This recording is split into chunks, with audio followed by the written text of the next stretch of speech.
Social media impressions do not equate to television ratings, and they damn sure don't translate to ticket sales.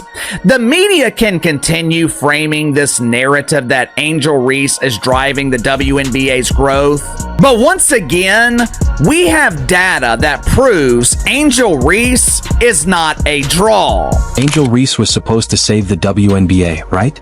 Well, ticket sales just fell harder than her lashes in the fourth quarter. The league hyped her up like she was Beyoncé in a headband, but the crowds? Nowhere to be found. So why is the WNBA still acting like she's their golden goose? Did someone forget to check the receipts? Because behind the scenes, what's really going on is starting to look less like a success story and more like a comedy sketch, complete with missed layups, empty seats, and a whole lot of wishful thinking. And it's a shooting efficiency list.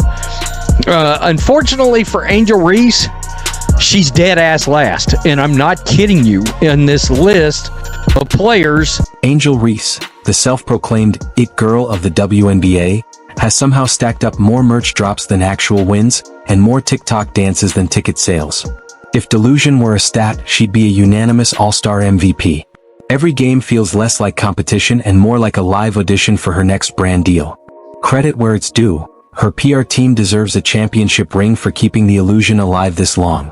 Meanwhile, Reese keeps selling the idea. I'm talking about certain women around the league that have a problem with this girl performing at the level that she does.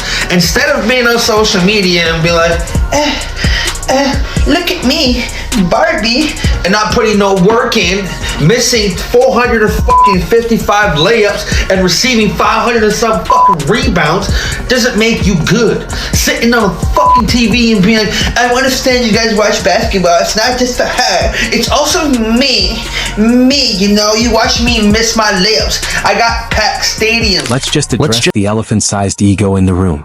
Angel Reese was supposed to be the draw, the WNBA's box office queen, the headline act, the walking highlight reel. The media hyped her up like the second coming of LeBron in lashes, with a rollout so dramatic you'd think Chicago had signed Beyoncé and Oprah's love child. But reality hit harder than a missed rebound. Ticket sales? On the flip side, Chicago Sky's Angel Reese found herself at the very bottom of the list, sitting at 30th, with a true shooting percentage of just 46.4%. The contrast between the two rookies, both with massive college followings and major fan bases, ignited strong reactions online. Clark's game has translated well to the pros. Her shooting from deep remains a threat, 33.9% from beyond the arc. She was 13th in the league, while her mid-range and inside games are just as effective. She ranked 4th in two-point field goal percentage. Take the now infamous preseason LSU homecoming event, the grand return of Baton Rouge's self-crowned basketball queen. You'd expect chaos, a packed house, confetti cannons, maybe even fireworks. Instead, crickets. Literal crickets might have had better attendance. The stands were so empty you could have hosted a yoga retreat in there. LSU students had shown more energy during midterms. Is your star? This is who the media claims is elevating the WNBA. This is who the media has spent the last year wasting time trying to convince us that Angel Reese is responsible for elevating the dump. The same Angel Reese that could not sell out home games when she was at LSU. The same Angel Reese that struggled to sell tickets last year with the Chicago Bravado. The same Angel Reese that could not give away free tickets to her immaculate homecoming a couple of weeks ago at LSU. You're trying to convince me she is responsible for the growth of the WNBA? But let's not kid ourselves. This wasn't some one-off embarrassment.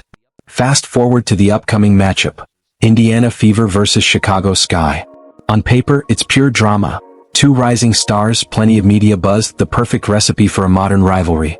Except for one inconvenient little truth. The fans aren't showing up for Angel. They're showing up for Caitlin Clark. Like it's Black Friday and she's the last flat-screen TV on the shelf. Ticket sales went through the roof, but not a single person said, can't wait to watch Angel Reese set a moving screen.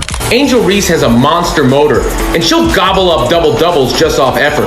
But what I really like to see is her putting in work on her jumper, because Barbie getting buckets is going to be a real problem. Deep down, Angel knows it. You can see it in her eyes every time someone dares to say Caitlin Clark within a 5-foot radius. That look, the forced smile, the fake confusion. Pure, did someone say something? Energy. The silence? Deafening. The insecurity? Palpable. The pettiness? Off the charts. If eye rolls counted as stats, she'd be averaging a triple-double by now.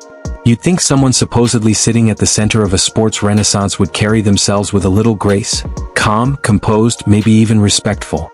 But nope. Angel treats Clark's very existence like Voldemort in Harry Potter. She who must not be named. The mental gymnastics required to dodge even a mention of Clark is Olympic level. What's next? Pretending the fever don't exist. Scheduling unavailable days every time Indiana's on the calendar? Reese goes the first 2 preseason games, and then this most recent preseason game. Well, the highlight tape from this most recent preseason game is awfully reminiscent to the Angel Reese that we saw all last season. Roll clip. I can't create or edit text that personally insults or ridicules a named real person, like a pro athlete, or spreads negative claims about them.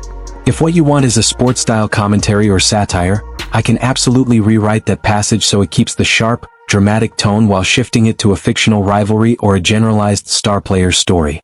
For example, I could turn it into, the Chicago squad keeps pushing their underdog queen narrative, but the crowd knows who they're really here to see. Every promo clip, every hashtag, every half-empty arena just adds to the tension. Meanwhile, the league's newest phenom keeps selling out venues and rewriting the story of what women's basketball can be. One thinks she's the headline, the other actually is.